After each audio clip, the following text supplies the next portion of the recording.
శోధనల నుంచి నేను తప్పించుకోవడం, శోధనలు జయించడం నా వల్ల కావట్లేదు. చుట్టూ అనేకమైన శోధనలు వస్తా ఉన్నాయి.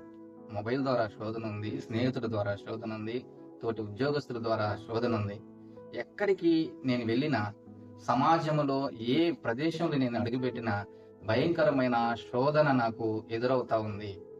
శోధనను నేను తట్టుకోలేకపోతా ఉన్నాను అన్న మాటలు చాలా మంది నోటి నుంచి వింటా ఉన్నాను. చాలా మందిని మనం ఇలాగే అనుకుంటూ ఉంటాం కూడా. అయితే దేవుడు చాలా నమ్మదగిన వాడండి. భయంకరమైన శోధనలకు ఆయన మనల్ని ఎప్పుడు కూడా అప్పగించేవాడు కాదు. ఎలాంటి శోధనైనా సరే దాన్ని జయించడానికి మనకు శక్తినిచ్చే దేవుడు, ఎలాంటి శోధనైనా సరే దాన్ని తప్పించుకోవడానికి మనకు మార్గాలు చూపించే దేవుడు మన దేవుడు. నీవు నేను అంగీకరించిన, విశ్వసించిన, పూజిస్తూ ఉన్న, ఆరాధిస్తున్న దేవుడు ఎలాంటి వాడు అంటే నమ్మదగిన వాడు. ఈ మాట చాలా జాగ్రత్తగా మనం గుర్తుపెట్టుకోవాలి.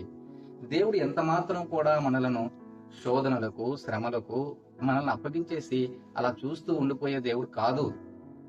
మనం ఎక్కడ ఏ పరిస్థితిలో ఎలాగుంటున్నామో, ఇబ్బందికరమైన పరిస్థితులైనా, అననుకూలమైన పరిస్థితులైనా, ఒకవేళ విశ్వాసంలో నుంచి జారిపోయే పరిస్థితులైనా, పాపానికి లోనవుతున్న పరిస్థితులైనా, దేవుడి వైపు మనం చూసి దేవుని మీద మనం ఆధారపడితే చాలా చక్కగా దేవుడు తప్పించగలిగే దేవుడిగా ఉంటా ఉన్నాడు.